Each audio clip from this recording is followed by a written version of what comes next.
जैसे ही उसके वीरतापूर्ण काम को लेकर मचा हुआ उत्साह थोड़ा शांत होने लगा, एक और अफरातफरी की लहर उठी, जो फिर से कांग वू जिन के इर्द-गिर्द केंद्रित थी।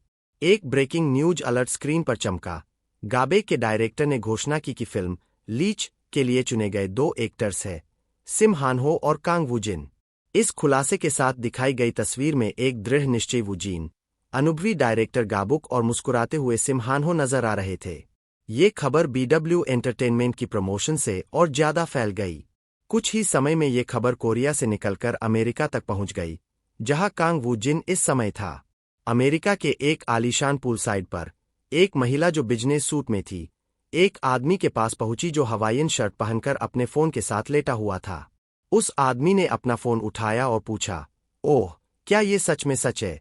उसने अपने फोन पर उस आर्टिकल को देखा जिसमें कांग वू जिन से जुड़ी स्टैबिंग इंसिडेंट की खबर थी।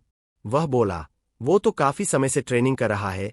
महिला ने मुस्कुराते हुए कहा, मैं एक ऐसे एशियन एक्टर की तलाश में थी जो एक्शन सीन कर सके, तभी मुझे इसका वीडियो मिला। आत्मविश्वास भरी मुस्कान के साथ उसने कहा, क्यों न इसे आने वाले स्क्रीन टेस्ट में शामिल करें? आदमी ने दिलचस्पी दिखाते हुए कहा, सच में? फिर बोला, ठीक है, उसी दिन बुला लो। जैसे ही महिला वहां से चली गई, आदमी ने फिर से अपने फोन की तरफ देखा। चेहरे पर सोच भरा भाव था। स्क्रीन पर टेक्स्ट आया, Hollywood film director George Mendes. वह खुद से बोला, अब मैं इसके बारे में जानने को उत्सुक हो गया हूं। तभी स्क्रीन पर ग्रे हुडी और ब्लैक केप पहने गहरे सोच में डूबे कांग वू जिन की तस्वीर उभर आई।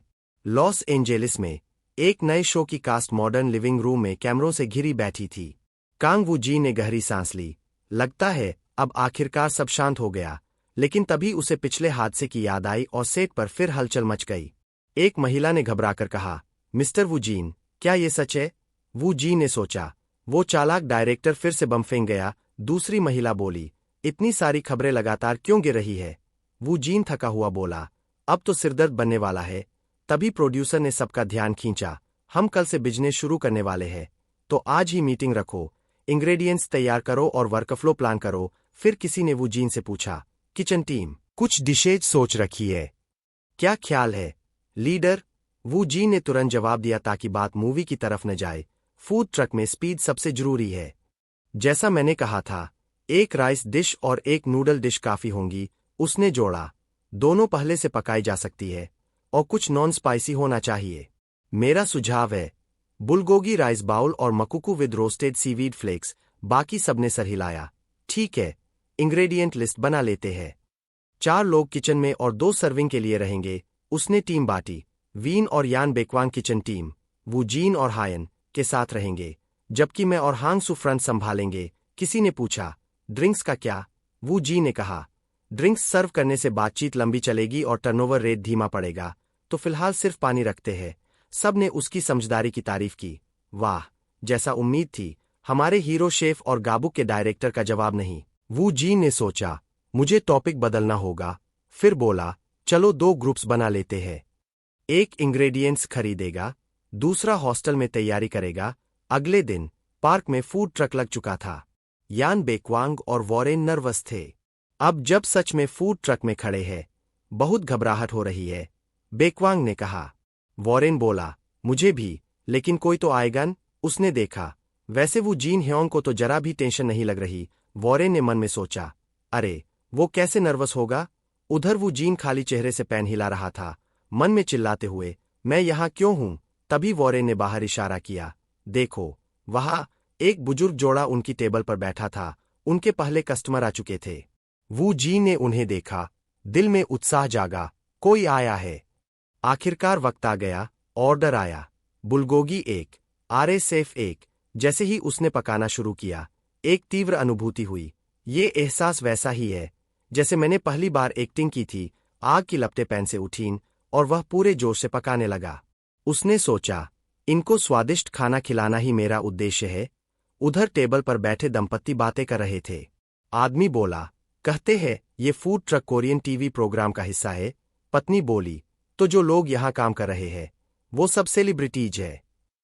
शायद, लेकिन ऐसे में खाने से बहुत उम्मीद नहीं रखनी चाहिए। आदमी ने कहा, तुम बहुत नखरीली हो, एक शेफ को अलग अलग तरह का खाना चखना चाहिए। वो बोला, मैंने बहुत कोरियन डिशेज ट्राई की है, अपने रेस्टोरेंट के लिए रिसर्च कर रहा हूं तभी सर्वर ने खाना लाकर रखा। ये रहा आपका खाना, महिला बोली। वाह, खुशबू तो बहुत अच्छी है। क्या सोचते हो? आदमी ने नूडल्स देखे। जापानी रेमन जैसे लग रहे हैं। पत्नी ने कहा, चलो जल्दी ट्राई करो। जैसे ही उसने एक बाइट ली, उसकी आंखें फैल गईं। यकीन नहीं हुआ। वो जोश से खाने लगा, पूरा ध्यान उसी में था। पत्नी हैरान होकर देखने लगी। आदमी बोला, हम गलत थे। क्यों? उसने पूछा। वह गंभीर चेहरे से बोला, जिसने ये बनाया है वो एक्टर नहीं, असली शेफ है। उधर फूड ट्रक में वूजिन खामोशी से उनकी प्रतिक्रिया देख रहा था। उसके मन में एक मजाकिया आवाज गूंज उठी। इन दोनों की रिएक्शंस कुछ ज्यादा अजीब नहीं लग रहीं। तभी उसके साथी ने सुझाव दिया, क्यों न तुम खुद जाकर उनसे पूछ लो कि खाना कैसा लगा। वैसे भी ये हमारे पहले कस्टमर है, और अगर शेफ खुद जाकर बात करेगा तो तस्वीरें भी अच्छी आएंगी।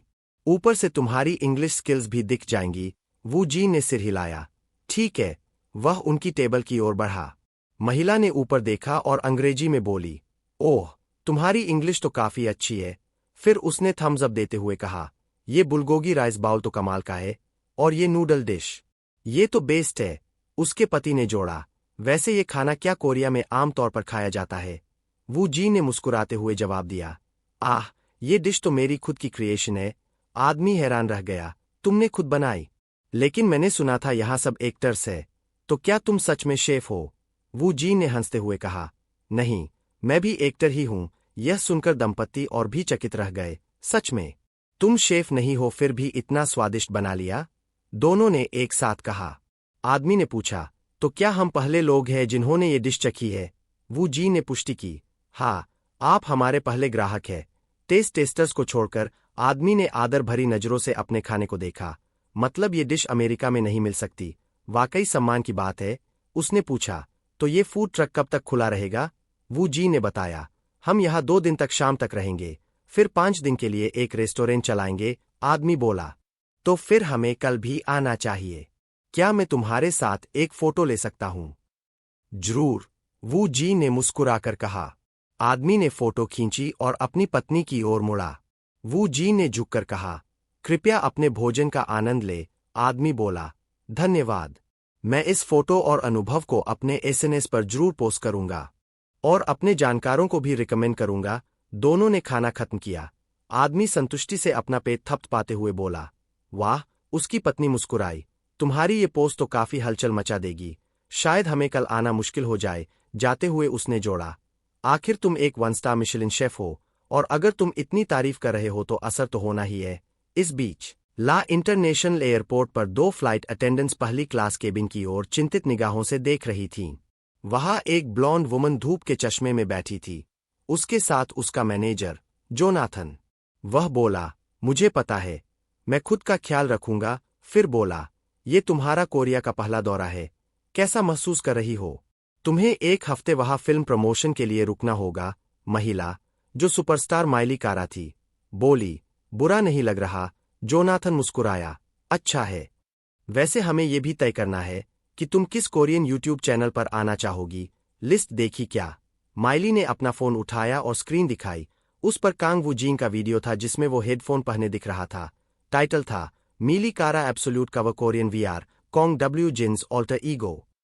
व्यू काउंट था 15.33 मिलियन। माइली बोली, मैं सिर्फ इसी चैनल पर आना चाहती हूँ। उसने चश्मा उतारकर जोनाथन की तरफ देखा। आत्मविश्वास भरी मुस्कान के साथ बोली, मैं उस कोरियन एक्टर कांग वूजिन से एक बार मिलना चाहती हूँ। अपनी इच्छा स्पष्ट करते हुए उसने पैर क्रॉस किए और कहा, तो इस बार भी सब कुछ तुम ही संभालना। जोनाथन फिर कैमरे की ओर देखकर बोली, अगर आपको ये मामा पसंद आया हो तो सब्सक्राइब करें आइलैंड्स एक्सप्लेनर। वीडियो को लाइक करें और दोस्तों के साथ शेयर करें। मिलते हैं अगले एपिसोड में।